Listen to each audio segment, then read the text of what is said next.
During our last session, I addressed a question that has been asked me many times over the years, and that question is, what's the going rate for a minister of music these days? And of course, there is no going rate. Every musician should be evaluated based on his or her qualifications, accomplishments, and what they might bring to the ministry that will help to grow that ministry. I think better questions would be, where can I find a qualified person? Where can I find a person with the skill set that I need to take my music ministry to the next level? A person who has leadership ability, a person who is good with people, they have good people skills, one who's teachable, one who is willing to buy into the vision that I have for the ministry. You see, if cost outweighs finding a qualified person for the position, if cost outweighs ministry preparedness, then you run the risk of putting your people in the hands of mediocrity. And there's no growth in mediocrity. And isn't that what ministry is all about? Growing people?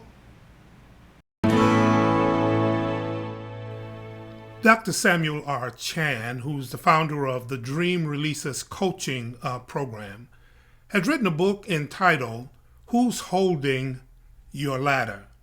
And he opens chapter 1 with a very thought-provoking story that I want to share with you right now because I think it is applicable to a few of the points that I want to make in this presentation. And this is what he writes. I stared out the window while I waited for someone to call me into the sanctuary. I was a featured speaker at a conference at Evangel Church in Queens, New York. As I meditated on the points I wanted to cover, something in the street below diverted my attention. A man stood on a ladder painting, not that uncommon a sight. I smiled, remembering my student days in Bible college. I had spent many summers doing that kind of work. Yet, I couldn't take my eyes off the man. For several minutes, I watched his graceful movements as he moved his brush across the surface. I wonder who's holding the ladder for him, I asked aloud. I couldn't see all the way to the street level. As I stood in the pastor's study, I kept thinking about that question. Someone had to be down there bracing the painter's ladder, although I couldn't see him. As I watched the man paint the external wall, I noticed that he could cover only a limited area.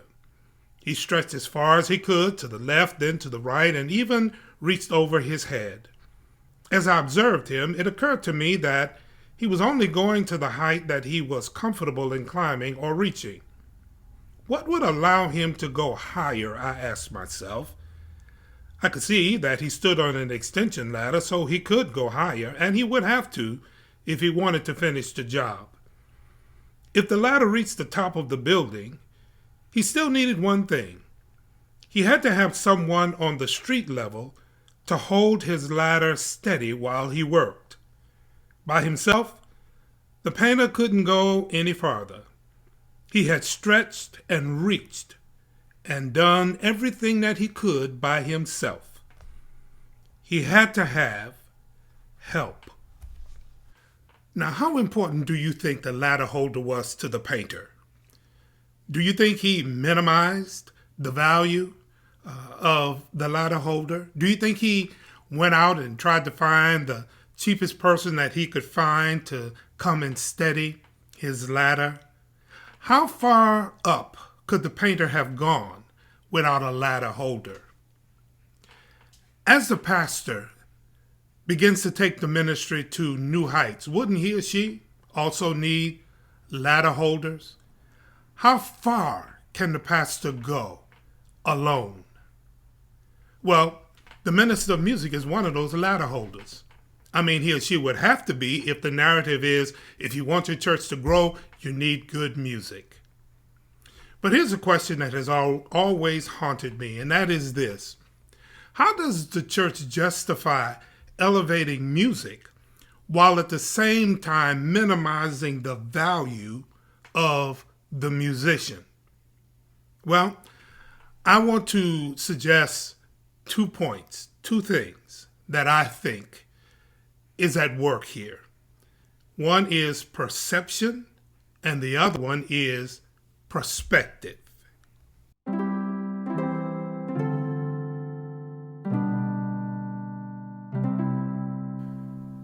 Perception is defined as a way of regarding, understanding, or interpreting something. I accomplished a great deal during my first full-time ministry position at St. Paul Community Baptist Church in Brooklyn, New York. I was fortunate to have a pastor who initially understood and supported my efforts. In fact, a portion of my success was due to both his public and private support. I was seen as a partner in ministry, not a competitor. Music was not a peripheral aspect of ministry. It was understood to be a major part of the church's growth and to advance the church's vision. It was never used, or I should say it was never misused, just to create a certain atmosphere, or it wasn't used as a filler of empty spaces in worship. Now let me say a little bit more about that, filler of empty spaces in worship. Let me give an example of what I'm talking about. Let's say we're in a service and we have a guest speaker, and the guest speaker is running a little late. So the pastor will turn to me and say, give us some music until the guest speaker arrives. Or let's say at the end of the offertory, the trustees or whoever is at the table where the offering is being given, but they want to tally up everything before they leave the table. So they turn to the choir and say, give us some music while we do this. That is, in my opinion, music ministry malpractice. But I never had to deal with any of that because the pastor understood the power of music. He understood that music was not something to be misused. He understood the power of music on the human instrument. He understood that people learned in different ways, and that when the spoken word and the sung word would come together, they enhanced one another. And they were able to reach more people than they could independently. Now, the pastor's understanding of that, understanding the music ministry, was because he listened to me. I was able to lay out for him what my vision was for the music ministry. So he had a clear perception of what the music ministry was and what it was designed to do.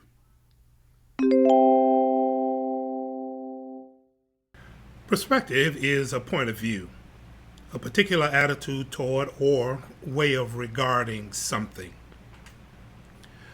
A few years ago, I, along with one of America's prominent African-American pastors, was invited to Mars Hill University in Mars Hill, North Carolina, as guest facilitators. They put us up in this wonderful little bed and breakfast not far from the campus. One evening, we were sitting downstairs in the parlor drinking a cup of coffee, and he began to ask me about my ministry, and I told him about the components and the makeup of my ministry. And somewhere during the conversation, he brought up the topic of salary. His musician at the time was asking for a pay increase, and he made a statement I will never forget. He said this: until he starts spending the kind of hours in his office that I spend in mine, he cannot ask me for a salary increase. Well, I didn't know what to say after that. His criteria, unbelievably, was not what his minister of music contributed to the ministry, how he had developed his department. His criteria was the number of hours his minister of music should spend in his office.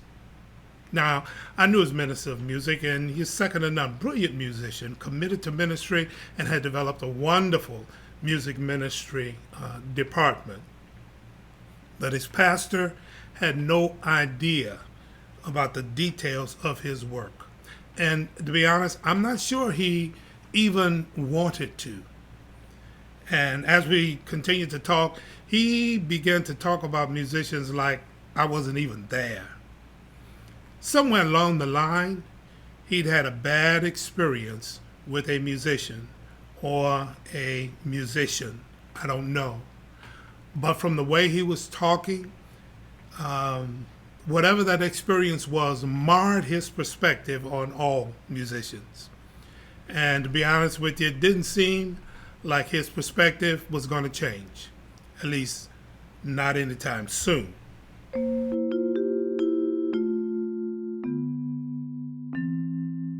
Now, let me offer two additional things for your consideration. Past experiences, whether good or bad, can shape our perspective on our relationship with others. Let's say a mentor who's had negative experiences or a negative experience with a musician or musicians can then pass on that attitude to his protege. And his protege will in turn use that as a foundation for building his relationship with musicians. The second thing is confirmation bias. Now, confirmation bias is the tendency to search for things that will confirm something that we already believe, even in the face of contradictory information. Now, when the fact-free information does appear, what happens is it confirms what we were already thinking. Henri Bergson wrote a quote, and it goes like this: "The eye sees only what the mind is prepared to comprehend."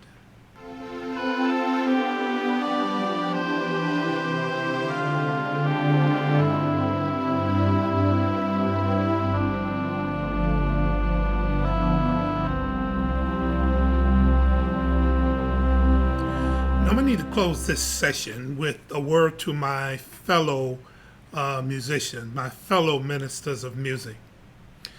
My pastor, the one I spoke about earlier, had a clear perception and a clear perspective on the ministry because, one, I had a vision.